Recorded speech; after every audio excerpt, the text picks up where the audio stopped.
If a marriage starts with a signature, does it still belong to the heart or just the paper? The skyline outside stretched in cold lines of glass and steel, each window reflecting a version of power that never bent. And inside the penthouse office, the air was quiet enough to hear the soft drag of ink across paper as Ethan Caldwell signed his name without hesitation, the contract resting between them like a boundary neither of them was supposed to cross. Amara Brooks stood across from him, still, composed, her fingers lightly brushing the edge of the document before she picked up the pen, the city lights catching against the gold clip as if even the room knew this wasn't a beginning. It was an agreement, measured, calculated, controlled. He didn't look at her when he spoke, his voice even, precise. No expectations beyond what's written, no emotional entanglements, and absolutely no children. Each word placed like a clause carved into stone, and she nodded once, not in submission, but in acknowledgement, because she understood the language of limits better than most. Her life had taught her how to exist inside lines drawn by others. The pen touched the page, her name unfolding slowly beneath his, and for a second, the world held its breath, not because of the marriage, but because of what neither of them said out loud. Her other hand moved almost instinctively, resting just below her ribs, subtle, controlled, a gesture so small it would have been invisible to anyone not looking for it. But it lingered there a second longer than necessary, like she was already protecting something that hadn't been spoken into the room yet. The silence that followed wasn't empty. It was structured, like everything Ethan built, clean and intentional. But there was a shift, something unaccounted for, something that didn't fit neatly into clauses or signatures. He closed the folder with a soft click, sliding it toward his assistant waiting by the door, already moving on, already thinking in terms of outcomes and projections, because to him, this was strategy, a partnership designed to secure an image, a future aligned with expectation, a solution to a problem that required control. Amara didn't move right away, her eyes drifting to the glass wall, where their reflections stood side by side, looking like something real to anyone watching from the outside, and maybe that was the point. Maybe that was all it was ever meant to be. But her fingers pressed lightly against her stomach again, grounding herself in something that didn't belong to him, something that didn't ask permission to exist. The city hummed far below, distant traffic, muted horns, the rhythm of a world that never paused. And yet inside that room, something had already begun to change, quietly, without announcement, without agreement. And the contract sitting between them, perfect in its language, flawless in its structure, had missed the one detail that would rewrite everything. Because while Ethan Caldwell believed he had just secured control over every variable, there was already a truth growing in silence that no signature could contain. The rules were set before the sun came up, and Ethan made sure they were followed before the city even had time to breathe. By 6 a.m., the penthouse had already shifted into order, staff moving in quiet precision, schedules aligned down to the minute.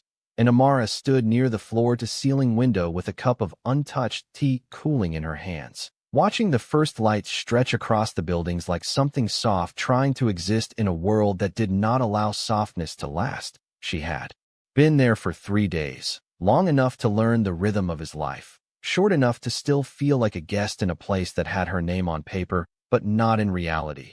Ethan entered without announcement, his presence cutting through the quiet not with noise, but with certainty, his suit already tailored, his expression already set, and his voice came low, and even as he adjusted his cufflinks. Breakfast meetings will be here tomorrow morning. You will join me, you will speak when addressed, and you will not discuss anything outside of what has been agreed. His tone carried no hostility, only expectation, like he was briefing a partner in a merger rather than a woman he had married. And Amara nodded once, not because she was controlled, but because she understood what silence could protect. He moved past her without waiting for a response, the faint scent of cologne lingering just long enough to remind her how close he could be without ever truly seeing her. And when the door closed behind him, the space seemed to exhale, the quiet returning but no longer the same. Her fingers curled slightly around the porcelain cup before she set it down, her other hand drifting again to her stomach, the gesture becoming less accidental, more intentional, as if her body already knew what her mind was still trying to keep contained. Later that afternoon, The car ride to the clinic passed in near silence. The city rushing by in reflections of glass and movement, while inside the vehicle everything remained still, controlled, contained, and when she stepped into the examination room, the air shifted in a way that no boardroom ever could, softer, quieter, but heavier with truth. The paper beneath her hands crinkled faintly as she sat, her posture straight, her expression calm, the same composure she carried everywhere. But when the technician entered and the lights dimmed slightly, something in her chest tightened, not fear, not doubt, but recognition of a moment that would not fit into any contract she had signed. The gel was cool against her skin, the machine humming softly as the screen flickered to life, and for a second there was nothing but static shapes, shadows that meant nothing until suddenly they did. And then it came, faint at first, almost easy to miss if you were not listening closely, a small, steady rhythm filling the room. Thump, thump, thump, consistent, undeniable, alive. Amara's breath caught, not loudly, not dramatically, just a small pause that changed everything. Her eyes fixed on the screen as if looking away might make it disappear, her fingers tightening slightly against the edge of the table. And in that moment, the world she had stepped into 3 days ago felt distant, irrelevant, because this was not part of any agreement. This was not something negotiated or approved. This was something that simply existed. The technician smiled softly, her voice gentle. Everything looks healthy. But the words felt secondary to the sound that continued to echo in the room, steady and unwavering, and Amara swallowed. Slowly, her hand moving again to rest over her stomach, this time not subtle, not hidden, but certain. She did not reach for her phone, did not think of calling Ethan, because she already knew how that conversation would sound, measured, logical, detached, and this moment did not belong to logic. It belonged to something he had never built, something he could not control. When the appointment ended, she stepped back out into the city, the noise louder now, the world unchanged. But she was not standing in the same place anymore. And somewhere across town, Ethan Caldwell continued his day exactly as planned, unaware that the one condition he had made absolute had already been broken by something that did not ask for permission and would not be erased. The gala lights were designed to flatter, not to reveal. But that night they felt sharper, colder, as if every reflection carried a question no one had asked out loud.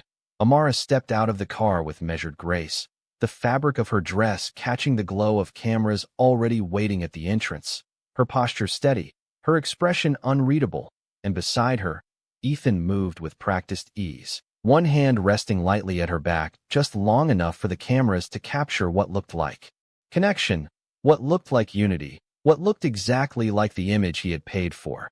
Flashes sparked in quick succession, voices calling his name, her name, their names together, and she felt the familiar weight of attention press against her skin. But beneath it, something else existed now, something quieter, something steady, something no one else could see. Inside, the ballroom stretched wide and polished, crystal chandeliers casting soft light over polished floors and tailored suits. The hum of conversation rising and falling like a controlled current, and everywhere they turned, eyes followed, measuring, admiring, speculating. Ethan greeted investors, board members, partners, each interaction precise, efficient, his tone shifting just enough to fit the room, while Amara stood at his side, composed, present, speaking only when necessary, exactly as instructed. Yet every now and then her hand would rest briefly against her abdomen, not for attention, not for show, but for grounding, a quiet reminder of what was real.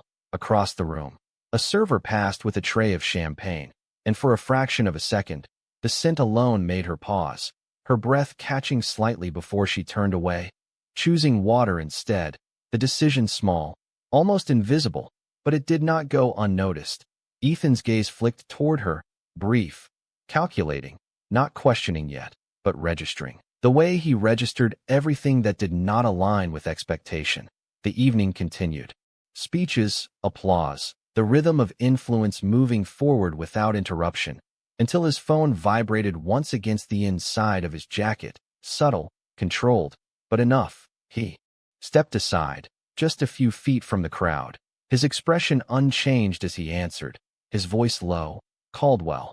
And on the other end, a voice spoke quickly, professionally, the kind of tone that carried information without emotion, but the words it delivered did not belong in a night like this.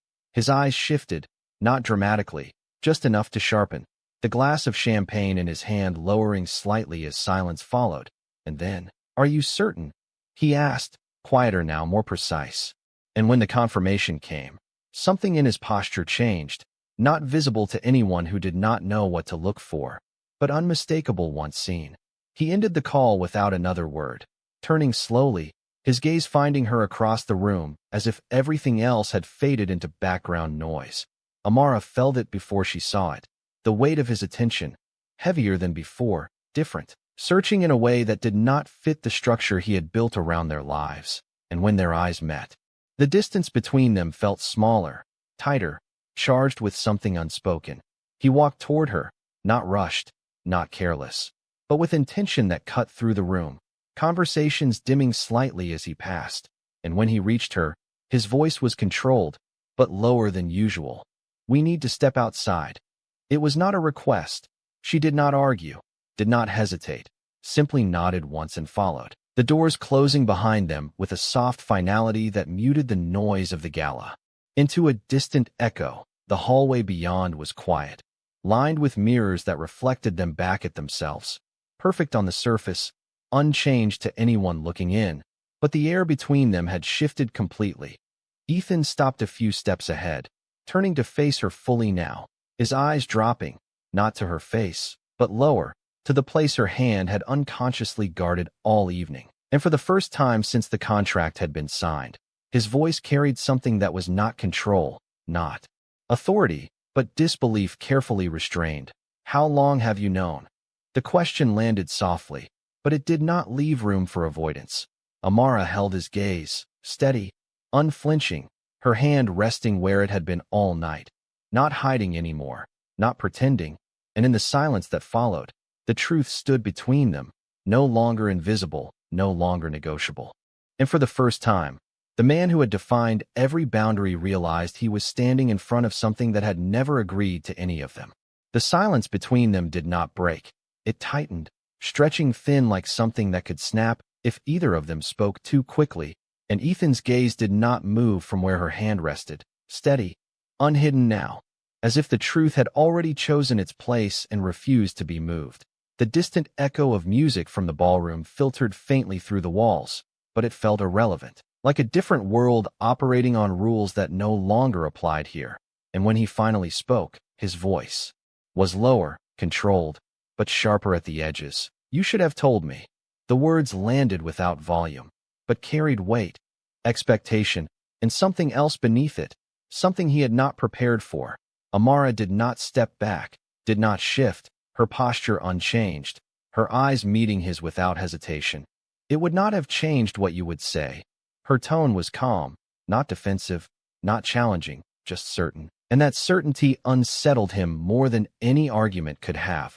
His jaw tightened slightly, a small movement, almost invisible, but it broke the stillness of his composure.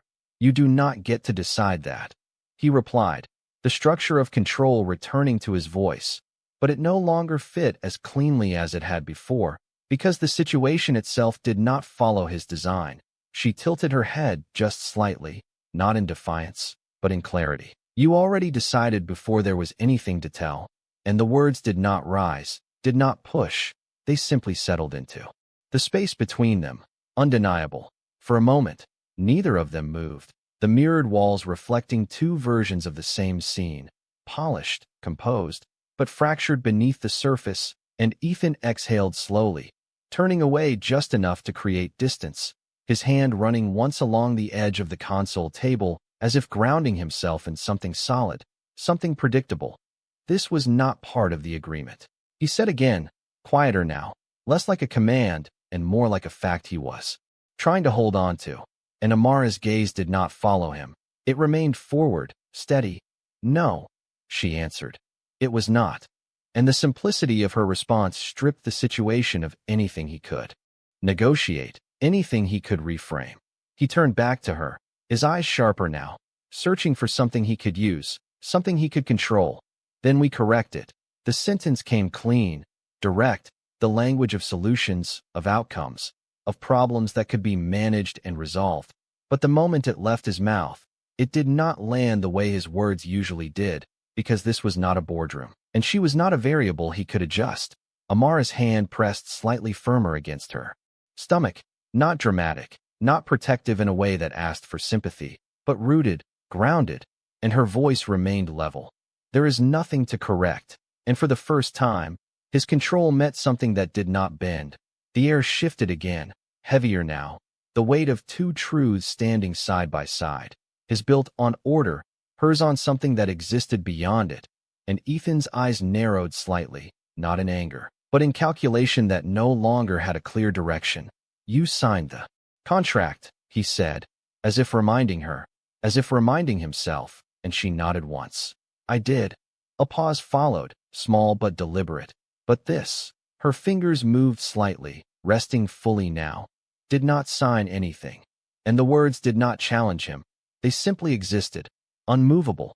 The faint sound of laughter drifted from the ballroom again, distant, almost surreal, as if the world outside had not shifted at all, and Ethan stood there, perfectly dressed, perfectly composed, yet for the first time, without a clear line forward, because every path he had defined depended on control, and control did not exist here. He looked at her again, really looked this time, not as part of an arrangement, not as an image beside him, but as someone standing in front of him with something he could not rewrite, and the realization settled slowly, not dramatic, not loud, but irreversible, because the moment had already passed where this could be undone quietly, and somewhere beneath the precision of his thoughts, something unfamiliar pressed against his certainty, something that did not respond to logic, did not follow instruction, something that felt dangerously close to consequence. And for the first time, Ethan Caldwell was not deciding what would happen next. He was standing in front of it, waiting to see if he even could. The music resumed behind the closed doors, but it no longer sounded the same. The rhythm too distant, too detached from the weight pressing into the quiet space where they stood, and Ethan did not move right away, his posture still controlled, still precise. But something beneath it had shifted, something that refused to align with the outcome he had already decided.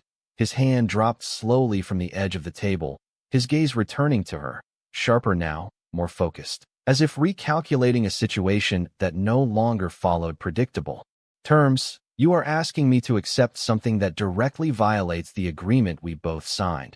His voice was steady, measured, the same tone he used in negotiations that involved millions of dollars. But there was a subtle edge beneath it now, something less certain. Amara did not react to the pressure in his words, her expression unchanged, her stance grounded. "I am not asking you for anything," she replied. And the simplicity of that sentence landed heavier than anything else she could have said, because it removed the leverage he was used to holding. He paused, just for a fraction of a second, but it was enough to expose the shift, because if she was not asking, then he was not negotiating. And if he was not negotiating, then he was no longer in control. The hallway lights reflected clean lines across the marble floor, stretching their silhouettes into something longer, something almost unrecognizable. And Ethan took a slow breath, the kind he usually used to reset before making a decision. But this time, the reset did not come. "This affects everything," he continued, his voice lower now, less performative, more real. "The board, the press, the structure we have already built," each word aligned with consequence, with impact, with the system he had spent years perfecting. And Amara listened without interruption, without resistance, her calm presence not dismissing his reality, but not submitting to it either.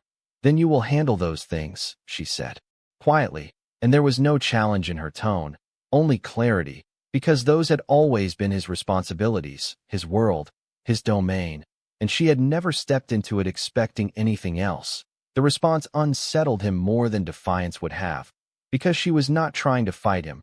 She was simply not moving with him at all.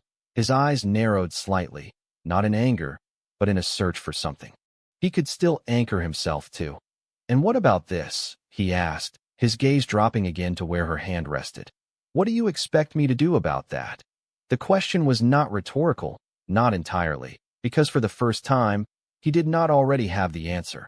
Amara's fingers pressed lightly against her stomach, a small movement, but deliberate, and when she spoke, her voice did not rise, did not harden. It remained exactly as it had been, steady, unwavering. You do not have to do anything. And the words shifted the ground beneath him completely, because they removed obligation, removed expectation, removed control. Silence followed, heavier now, stretching longer than before, and Ethan looked at her, really looked this time, not as part of an arrangement, not as a variable within a system, but as a person standing in front of him with a truth that did not bend, and something in his chest tightened, unfamiliar, uninvited, because he was used to solving problems, not standing in front of them without a clear path. The distant sound of applause echoed faintly through the walls, a reminder that the world outside was still watching, still expecting, still operating under the image he had carefully constructed, and yet here, in this quiet space, that image held no power. "We cannot walk back into that room like this," he said finally, his voice lower, more controlled again, but not fully restored. And Amara glanced toward the closed doors, then back at him, her expression calm, composed. "We already are," she answered, and before he could respond, she turned, her movement smooth, unhurried, her hand falling naturally to her side now as she stepped toward the ballroom, not waiting for his permission, not waiting for his decision. Ethan remained still for a second longer, watching her, the distance between them no longer defined by power, but by something far more unsettling, something he had not prepared for. And when he finally followed, the doors opening to light and sound and expectation, he realized that nothing in that room had changed, but everything in his control had, because for the first time, the narrative was no longer his to write alone. The doors closed behind them with a soft click that sounded almost too final for a moment that no one else in the room understood, and yet the second they stepped back into the light, the world resumed exactly as it had been. Conversations flowing, glasses clinking, cameras shifting to capture angles that told the story people expected to see, not the one unfolding beneath the surface. Ethan's hand returned to her back, the gesture precise, measured, perfectly placed for the room. But this time there was a fraction of hesitation before it settled, as if even he was aware that the contact no longer meant the same thing it had minutes ago. Amara moved beside him with the same calm composure, her posture unchanged, her expression neutral, but something about her presence had shifted, not visibly, not in a way anyone could name, but enough that the space around her felt grounded in something real rather than constructed. A board member approached, smiling, already mid-sentence about projections and expansion, and Ethan responded without missing a beat, his tone smooth, controlled, his words aligning with expectation, yet beneath it, his focus was divided, pulled in a direction he could not ignore. The man's gaze flicked briefly toward Amara, polite, assessing, and she offered a small nod, nothing more, her silence carrying more weight than any carefully chosen words could have. Across the room, a screen displayed highlights from the company's latest acquisition, numbers, graphs, headlines, everything measurable, everything predictable, and Ethan's eyes moved to it for a moment, instinctively grounding himself in something that still made sense, something he could still control. But even as he spoke about strategy and growth, his mind returned to the one variable that refused to fit into any model he had ever built. A server passed again with champagne, and this time he noticed the way Amara stepped slightly aside, not dramatic, not noticeable to anyone else, but deliberate, and the pattern clicked into place. Small details aligning into a truth he could no longer reduce to a single conversation in a hallway. The room felt warmer now, the lights brighter, the sound louder, and yet everything seemed slightly out of sync, as if he were watching a version of his own life that had already begun to shift without his approval. When the host called for attention, inviting him to the stage for a brief address, the room quieted instantly, eyes turning, cameras lifting, expectations settling like a spotlight waiting to be filled, and Ethan stepped forward. Every movement still precise, still practiced, but there was a fraction of delay before he began, a pause so small it could be dismissed as timing. But to him, it felt like standing at the edge of something unplanned. He looked out over the crowd, the faces, the investors, the press, the the system he had built and maintained with absolute control, and for a second, his gaze shifted, finding her among them, standing exactly where she was supposed to be, composed, steady, but no longer just part of the image he had created. Her hand rested lightly against her side, no longer hiding, no longer adjusting, simply existing, and the realization pressed in again, heavier now, because the truth was no longer contained in a private space. It was here, present, undeniable, even if no one else could see it yet. He began to speak, his voice carrying across the room, confident, structured, delivering exactly what they expected, but beneath the words, something else moved, something unsettled, something that did not belong to strategy or control. Each sentence felt slightly disconnected from the reality standing in front of him, and for the first time, the performance did not fully belong to him. The applause came on cue, strong, approving, the room responding exactly as it always did, but as he stepped down, the sound felt distant, less certain, because he knew something the room did not, and that knowledge had already begun to change the weight of everything he did. When he returned to her side, he did not speak immediately, and she did not ask him to. The silence between them no longer empty, but filled with a truth that did not require explanation. And as the night continued around them, unchanged to every other person in that room, Ethan Caldwell stood within it knowing that for the first time, the future he had already planned was no longer guaranteed to follow him. The drive back was quieter than the night itself, the city lights sliding across the tinted windows in long streaks of gold and white, each one fading before it could fully settle. And inside the car, the silence did not feel empty. It felt deliberate, as if both of them understood that anything spoken too soon would only force a shape onto something that had not finished forming. Ethan sat angled slightly toward the window, his posture still composed, still controlled, but his focus no longer fixed on the city outside, instead turning inward in a way he was not used to allowing, replaying details he would normally dismiss, the way her hand had rested against her stomach without hesitation, the way she had not asked for anything, had not tried to negotiate, had not even attempted to bring him into the decision, and that absence of demand unsettled him more than any expectation ever could. Amara sat beside him, her gaze forward, her expression calm, but her presence carried a quiet steadiness that did not depend on him, did not shift with his silence. And for the first time since the contract had been signed, the space between them felt less like something he defined and more like something he was stepping into without full understanding. When the car came to a stop beneath the private entrance, the driver stepped out to open the door, and the night air met them cool and still, a contrast to the controlled warmth of the gala. And for a brief moment, neither of them moved immediately, as if the transition from one space to another required more than just a step. Ethan exited first, turning slightly as if to speak, but the words did not come, not in the way he expected them to, and instead he simply gestured toward the entrance, the motion automatic, practiced, yet lacking the certainty it once carried.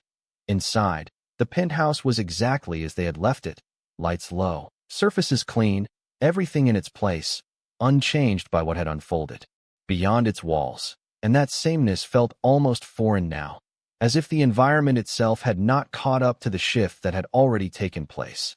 Amara moved toward the window again, drawn by the same skyline that had framed the beginning of this arrangement, her reflection merging with the city beyond. But this time, her hand rested openly against her stomach, not hidden, not adjusted, simply present. And the quiet of the room allowed that single gesture to carry more weight than anything spoken earlier. Ethan remained near the entrance for a moment longer, watching her, his gaze not calculating, not assessing, but searching in a way that did not have a clear outcome. And when he finally stepped further into the room, the distance between them closed slightly, but not enough to erase what had already formed. "You went to a doctor," he said after a moment, his voice low, not accusatory, not demanding, but needing confirmation of something he already knew. And she nodded once, her eyes still on the glass. Yes. The answer simple, unembellished, and again, she did not offer more than what was necessary.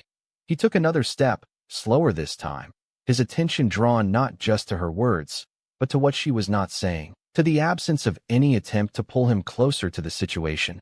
and it left him without the role he was used to playing. "And you were not going to tell me," he continued, not as a question, but as an understanding forming in real time. And she turned then, finally facing him fully, her expression unchanged. "You already knew what you would ask me to do." Her voice steady, and the certainty in it removed any space for denial. He held her gaze, the silence stretching again. But this time it felt different, not sharp, not confrontational, but heavy with something that neither of them had fully named yet. His eyes dropped briefly, not in avoidance, but in acknowledgement, to where her hand rested, and for a moment, the controlled structure he had built his life on felt distant, less solid, because it had not accounted for something like this, something that did not respond to expectation or agreement. "This changes things," he said finally, the words quieter than before, less like a declaration and more like a realization settling into place. And Amara did not rush to answer, did not step forward, did not attempt to define what those changes meant, because she did not need to. She simply stood there, grounded, present, her hand still resting where it had been all night. And in that stillness, the shift became undeniable, because for the first time, Ethan Caldwell was not deciding how the story would unfold. He was standing inside it, watching it move without him. Morning arrived without announcement, the soft gray light slipping through the glass as if it had permission to enter a space that no longer felt entirely controlled. And Ethan was already awake, standing near the window where the city stretched out in quiet lines below, his reflection faint against the glass, still, composed, but no longer anchored in certainty. He had built his life on precision, on decisions made before doubt could settle in, and yet the night before lingered in fragments he could not reorganize. Her voice, steady, unshaken, the absence of demand, the presence of something that did not require his approval to exist. Behind him, the room remained silent, the untouched order of the penthouse holding its shape. But it felt different now, not because anything had changed physically, but because something within it no longer aligned with the rules it was built on. Amara moved quietly from the hallway, her steps soft against the floor, her presence not interrupting the silence but becoming part of it. And when she entered the room, she did not rush to speak, did not attempt to fill the space with explanation. She simply stood there, grounded, her hand resting lightly against her stomach as naturally as breathing. Ethan turned slightly, his gaze finding her, not sharp, not demanding, but searching in a way that carried no clear direction. And for a moment, neither of them spoke, the quiet holding something heavier than words. "We need to address this," he said finally, his voice low, controlled, but lacking the finality it once carried. And she nodded once, not in agreement, but in acknowledgement that the moment existed. He stepped closer, slower than usual, as if the distance itself required intention now. "The board will ask questions, the press will speculate. And if this becomes public without preparation, it will shift everything." His words aligned with logic, with consequence, with the world he understood. But even as he spoke, there was a pause beneath them, an awareness that the situation did not respond to structure alone. Amara listened without interruption, her expression calm, her posture steady, and when she responded, her voice remained even. "Then prepare for those things," she said. And again, she did not step into his world. She did not try to manage it for him. She simply acknowledged that it was his to handle. He exhaled slowly, the air leaving his chest heavier than expected, and his gaze dropped briefly to where her hand rested. The gesture now familiar, no longer hidden, no longer something he could ignore. And for a moment, the conversation shifted, not outward, but inward, towards something he had not yet defined. "And what about you?" he asked, quieter now, the question no longer about strategy, but about her, something he had not truly considered before. And she met his gaze without hesitation. "I am already doing what I need to do," she answered. And the simplicity of that truth left no space for him to insert himself where he was not needed. The silence that followed was not sharp, not tense, but steady, like something settling into place. And Ethan stood there, facing a reality that did not depend on his approval, did not adjust to his expectations. And for the first time, he did not try to correct it immediately. Instead, he looked at her, really looked, beyond the role, beyond the arrangement, seeing the way she carried herself, not with resistance, not with defiance, but with a quiet certainty that did not ask for validation, and something in him shifted, not fully, not completely, but enough to unsettle the structure he had relied on for years. Outside, the city began to wake, traffic building, movement returning, the world continuing forward exactly as it always did, but inside that room, the direction had already changed, and Ethan Caldwell stood in front of a truth that did not belong to his design, realizing slowly that for the first time, the next step was not something he could plan alone, because this time, the outcome did not depend on control, it depended on whether he could learn to stand beside something he could not command. The conference room was colder than the rest of the building, not in temperature, but in the way silence carried weight when decisions were made inside it. And Ethan stood at the head of the table, the glass walls reflecting a city that never slowed down, while across from him, the board members waited, composed, expectant, their attention fixed not on numbers this time, but on something far less predictable. The screen behind him displayed projections, charts, controlled outcomes, everything that had once defined certainty, but today, those lines felt thinner, less absolute, as if they were built on a version of reality that no longer existed in full. He adjusted his cuffs slightly, a habit, a reset, and for a moment, he said nothing, the pause stretching longer than usual, long enough for questions to begin forming before he even spoke. There will be a change in personal disclosures moving forward. His voice was steady, controlled, but different, not because it lacked authority, but because it carried something he had never needed to include before. Truth without strategy. A murmur moved lightly across the table, subtle, contained, but present, and one of the senior members leaned forward slightly. Is this going to affect the company's public position? The question was expected, calculated, and Ethan met it without hesitation this time. It will affect perception, he said, his tone direct, but not the foundation. And for the first time, he was not shaping the narrative to avoid disruption, he was acknowledging it. The room held that answer, measuring it, weighing it, and for once, he did not attempt to soften it further. Outside the glass walls, movement continued, assistants passing, phones ringing, the world operating on schedule, but inside, something had already shifted beyond numbers and projections. Later, when the meeting ended, the conversations resumed in low tones, controlled but curious, and Ethan remained where he was for a moment longer, his reflection faint against the glass, no longer perfectly aligned with the version of himself he had maintained for years. When he returned to the penthouse, the space greeted him with the same stillness as before, but it no longer felt neutral. It felt like a place where something real had taken root, something that could not be rearranged or dismissed.